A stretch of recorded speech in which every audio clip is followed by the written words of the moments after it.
Olá, boa noite. A partir de agora, você acompanha com a gente as notícias que circularam hoje nos corredores do poder.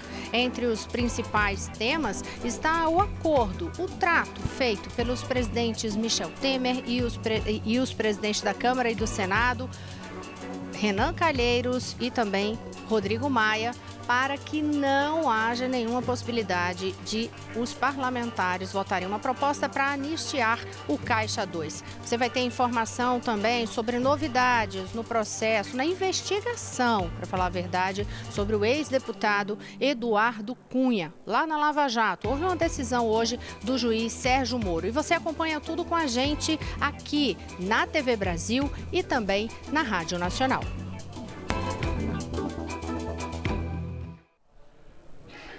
Eu sou Rosiane Kennedy. A partir de agora você confere com a gente todas essas notícias que circularam nos corredores do poder com a equipe de jornalismo que acompanhou tudo da EBC ao longo do dia. A gente já vai diretamente para a redação da Agência Brasil conversar com Carolina Pimentel, que traz informações sobre esse andamento das investigações contra o ex-presidente da Câmara, ex-deputado federal cassado, Eduardo Cunha. Houve novidade hoje, né, Carol? Boa noite. Bem, Rosiane, a gente começa aqui falando sobre o projeto com as medidas anticorrupção, que volta para a pauta da Câmara. A previsão é que os deputados analisem amanhã o texto substitutivo do relator, o deputado Onyx Lorenzoni. O ponto mais polêmico do projeto é o que torna crime a prática de caixa em campanhas eleitorais, de Caixa 2 em campanhas eleitorais. O impasse é se casos anteriores de Caixa 2 vão ser anistiados. Ontem, o presidente Michel Temer, junto com os presidentes da Câmara, Rodrigo Maia, e do Senado, Renan Calheiros, anunciaram que foi fechado um acordo entre o Executivo e o Legislativo de que nenhuma proposta de anistiar crimes de Caixa 2 será aprovada pelo Congresso. O presidente Michel Temer disse que é impossível ao presidente da República sancionar um projeto dessa natureza e falou mais sobre esse acordo em uma entrevista à imprensa no Palácio do Planalto. Vamos acompanhar agora. Nós conversamos muito nesses dias e verificamos que era preciso atender aquilo que se chama a voz das ruas. E acordamos todos, volto a dizer, que não há a menor condição de, pelo menos patrocinado pelo presidente da Câmara e patrocinado pelo presidente do Senado, levar adiante essa proposta.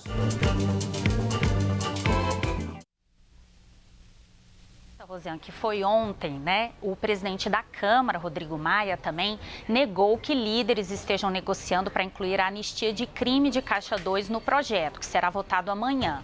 O presidente do Senado, Renan Calheiros, também disse que vai atuar para evitar a aprovação no Senado de propostas com perdão a crimes eleitorais. Rosiane.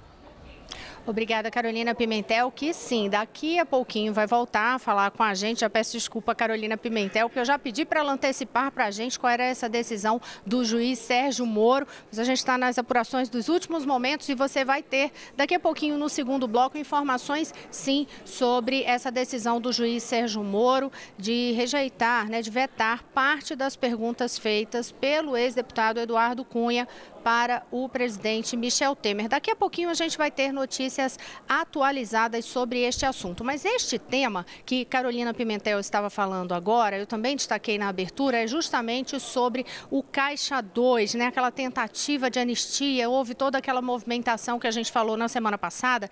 E esse pacto, que foi negociado pelos presidentes da Câmara, do Senado e o presidente Michel Temer, foi um dos principais assuntos. Em todo o bastidor, todo o corredor aqui em Brasília hoje, se falava isso. E um gesto bem de bastidor mesmo, que chama muita atenção hoje, foi o ato de os três, em pleno domingo, os presidentes aí representando o poder legislativo e também o poder executivo, os três se reunirem mostrando essa união de forças para dizer não vai ter risco de anistia ao Caixa 2. Isso foi visto no ambiente interno aqui político como uma sinalização, um gesto que os três presidentes quiseram dar tanto para a Polícia Federal como também para o Ministério Público Federal de que não vai ser aceito nenhum tipo de ato que termine com uma tentativa de interferência em relação à investigação da Operação Lava Jato. Então, a avaliação que se fez no bastidor aqui do Congresso Nacional foi de que esse gesto dos 3 presidentes teve também esse objetivo de deixar muito claro que não será aceita nenhuma interferência em relação à Lava Jato. Agora, apesar do pacto, para que não haja esse risco de anistia ao Caixa 2, as propostas que tratam do combate à corrupção ainda enfrentam ali uma ou outra resistência, e quem conversa com a gente agora sobre isso é a nossa repórter no Congresso Nacional, Mariana Jungmann. Tem resistência, inclusive, ainda em órgãos de investigação. Mariana, por quê? Boa noite, Rosiane. É verdade. A Associação dos Delegados da Polícia Federal divulgou hoje uma nota, Rosiane, na qual ela afirma que o pacote de medidas de combate à corrupção, que ficou pronto para ir a plenário na semana passada, não está pronto para ser votado. Na opinião dos delegados federais, o projeto é insuficiente para permitir avanços reais no enfrentamento à corrupção. Os delegados alegam ainda que o atual texto dá margem a interpretações que podem prejudicar a boa aplicação da lei e a eficácia no combate ao crime organizado. Então, Rosiane Kennedy, a gente vê que esse pacote de medidas de combate à corrupção ainda gera bastante divergências, e não é só em relação, pelo visto, à questão da anistia do Caixa 2. Outros temas parece que ainda preocupam os órgãos de investigação. A gente tem também um outro bastidor sobre este assunto, porque a gente vê que tem uma observação feita muito específica aí pela área de investigação na Polícia Federal.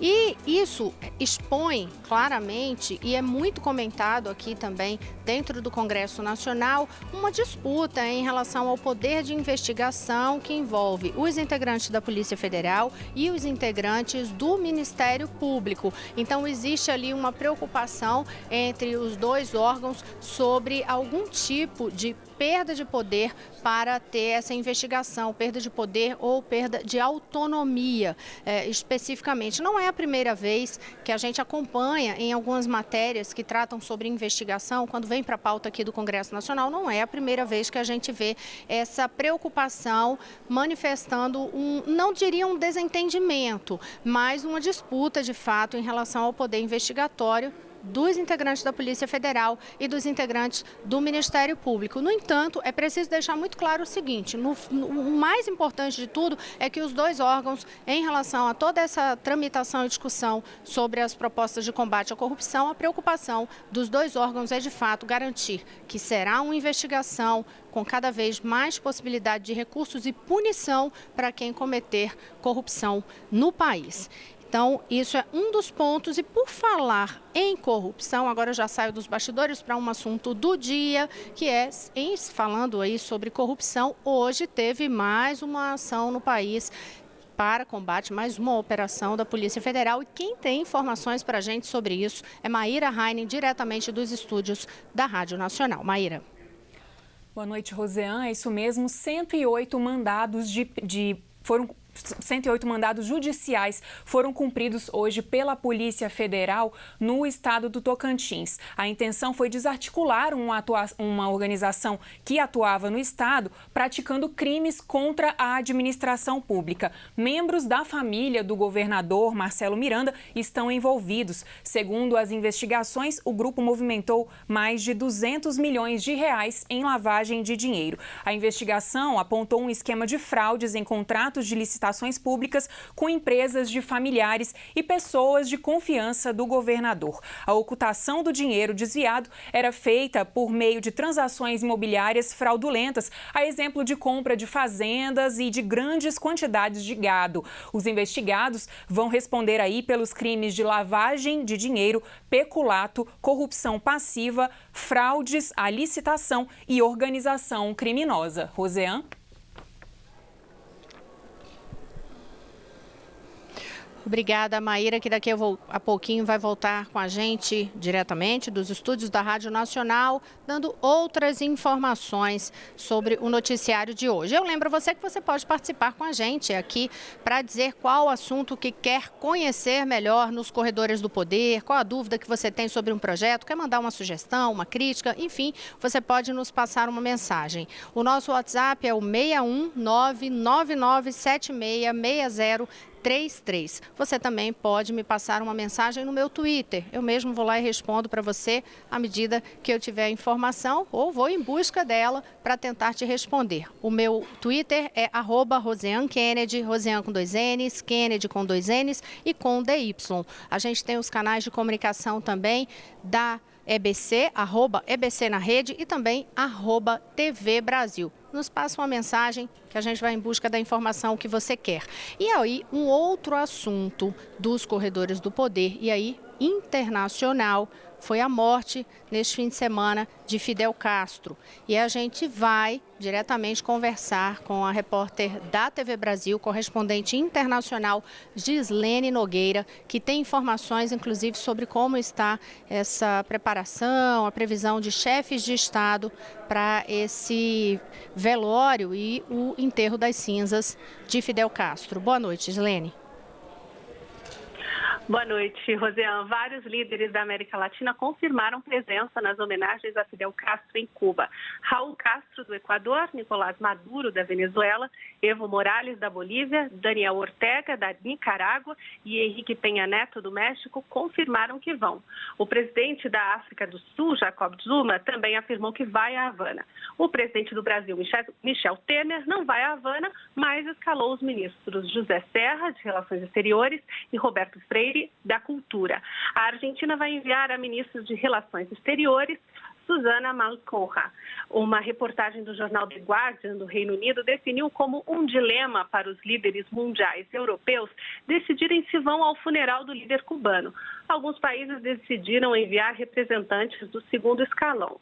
A Inglaterra deve mandar o vice-presidente de Relações Exteriores, responsável pelas Américas. Vladimir Putin, da Rússia, vai enviar o chefe do parlamento para a cerimônia.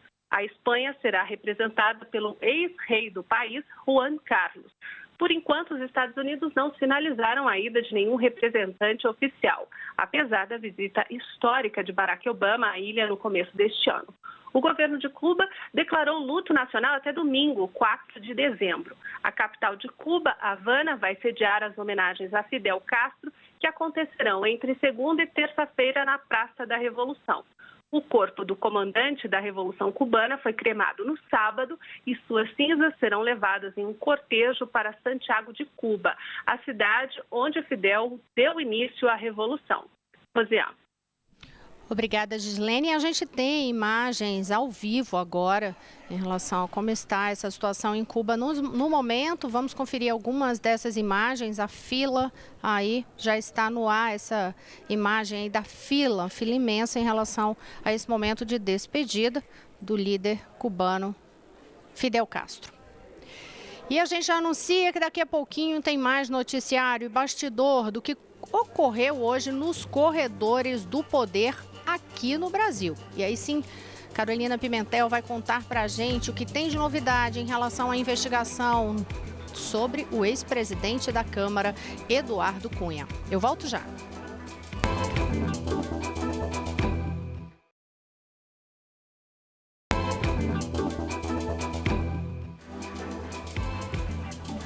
Olá, boa noite. Estamos de volta com as notícias que circularam hoje nos corredores do poder. Eu sou Roseanne Kennedy e você acompanha conosco tudo que tem de fato importante na política e na economia do Brasil e do mundo ocorrendo nesta segunda-feira. Você nos acompanha pela TV Brasil e pela Rádio Nacional. A gente vai agora à redação da Agência Brasil conversar com Carolina Pimentel sobre novidades na Operação Lava Jato. Carolina. Roseanne, o juiz federal Sérgio Moro vetou hoje 21 das 41 perguntas feitas pela defesa do ex-deputado federal Eduardo Cunha ao presidente Michel Temer, que foi indicado como testemunha no processo contra Cunha na Operação Lava Jato. O juiz Sérgio Moro considerou as perguntas inapropriadas por não terem relação com a ação penal contra Eduardo Cunha. A maioria das perguntas feitas pela defesa tratava de questões envolvendo os ex-diretores da Petrobras, Nestor Nestor Severo e Jorge Zelada. O restante das perguntas foi mantido. O presidente Michel Temer foi arrolado como testemunha de defesa de Cunha. E, de acordo com o Código de Processo Penal, qualquer pessoa pode ser testemunha. O presidente Michel Temer já informou a Sérgio Moro que vai responder as perguntas por escrito, que é permitido pelo Código de Processo Penal. Cunha está preso na Superintendência da Polícia Federal em Curitiba desde o dia 19 de outubro. Ele é acusado de ter recebido 5 milhões de reais de propina em contratos da Petrobras e depositado o dinheiro em contas não declaradas na Suíça. Rosiane. Obrigada, Carolina Pimentel. E a gente lembra você que você pode conferir outras informações sobre todo esse noticiário destacado por Carolina no site agenciabrasil.ebc.com.br. Todas essas informações sobre a Lava Jato, sobre o noticiário político, econômico e muito mais no site agenciabrasil.ebc.com.br. Por falar no presidente Michel Temer, ontem o presidente, naquela entrevista coletiva que ele concedeu ao lado dos presidentes da Câmara e do Senado, Rodrigo Maia e Renan Calheiros, ele chegou a falar sobre um outro assunto, que é um assunto até espinhoso para o governo, referente aos ex-ministros Marcelo Calero e Gedel Vieira Lima, porque houve aquela suspeita se tinha sido feita uma gravação de uma conversa ou não em relação a isso. Michel Temer foi ele mesmo dar explicações no Palácio do Planalto nessa coletiva e disse que inclusive cogita, a partir de agora, solicitar que todas as audiências da Presidência da República sejam gravadas. E aí, isso foi justamente para poder tratar daquela polêmica, já que o ex-ministro da Cultura, Marcelo Calero, ao deixar o cargo, pedir demissão, disse que teria sofrido pressão do ex-ministro Gedel Vieira Lima. Michel Temer disse que tudo foi tratado de forma institucional e Marcelo Calero já disse que teve uma gravação de conversa com termos protocolares com o presidente Michel Temer. De toda forma, este assunto repercutiu amplamente hoje aqui no Congresso Nacional e Mariana Jungmann, mais uma vez aqui conosco no Salão Verde, na Câmara dos Deputados, tem informação, repercussão ampla, né, Mariana? Rosiane, para a base aliada, a questão está encerrada. As explicações do presidente foram suficientes. Alguns senadores e parlamentares de linha um pouco mais independente, mesmo que da base aliada, lamentaram apenas que o caso tenha demorado a ter um desfecho, que o ministro Gedel Vieira Lima tenha demorado a sair do governo. Essa foi uma crítica feita, uma autocrítica feita por alguns parlamentares da base.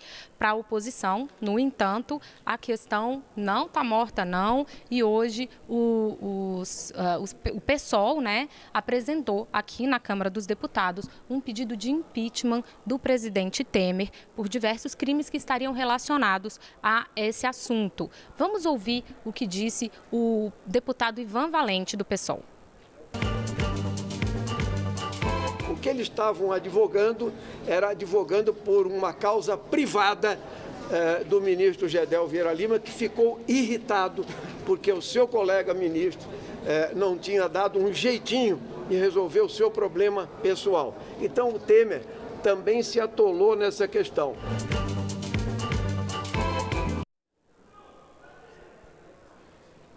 Mas para o líder do governo, o senador Romero Jucá, essa questão está sim encerrada e a oposição está tentando faturar politicamente em cima desse caso, atrapalhar o andamento do governo. O senador Romero Jucá falou hoje, pouco após reunião de líderes da base com o presidente Michel Temer. Vamos ouvir o que disse o senador Romero Jucá. Não tem nenhum cabimento jurídico nem político esse pedido do PSOL. Claro que é uma chincana, é uma manobra política tentando atrapalhar, mas não tem dimensão nem tem razoabilidade esse procedimento. Portanto, nós vamos votar as matérias que são importantes para o país para voltar a gerar empregos, o que é fundamental.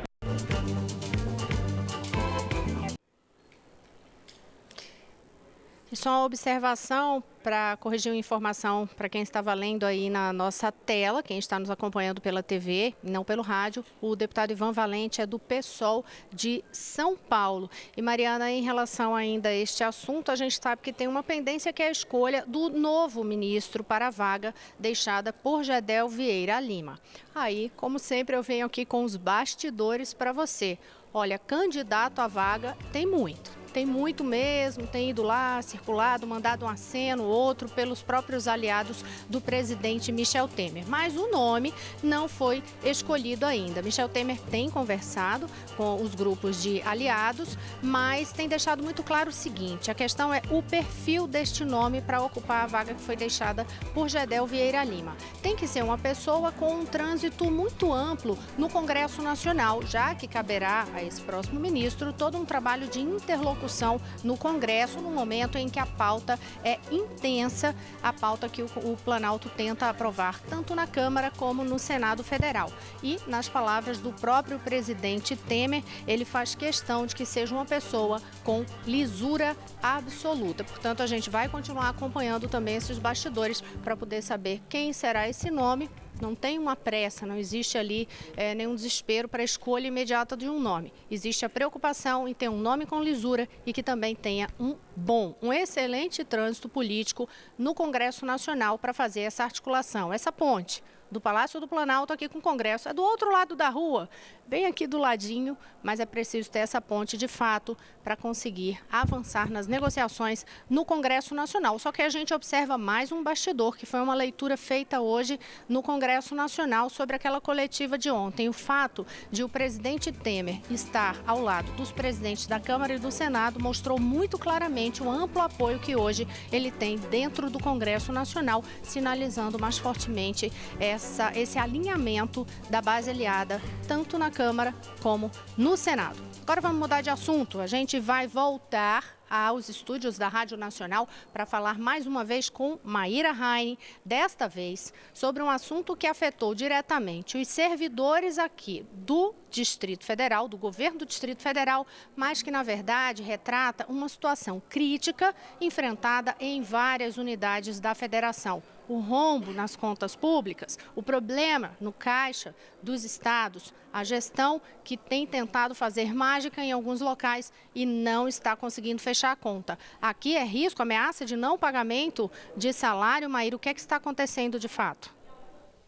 Pois é, Rosiane, o governo do Distrito Federal anunciou hoje o envio de um projeto de lei para a Câmara Legislativa que propõe a transferência de ações do Banco de Brasília para o IPREV, que é o Instituto de Previdência dos Servidores do Distrito Federal. A intenção é garantir aí o pagamento dos aposentados e pensionistas nos próximos 3 meses. O secretário de Fazenda, João Antônio Fleury, explicou que a medida pretende evitar que haja atrasos ou parcelamentos aí no pagamento. A proposta do governo é transferir nos próximos 3 meses 493,5 milhões de reais do Fundo de Previdência dos Servidores Públicos superavitário para outro que é deficitário. O secretário ressaltou a urgência da medida. Vamos ouvir.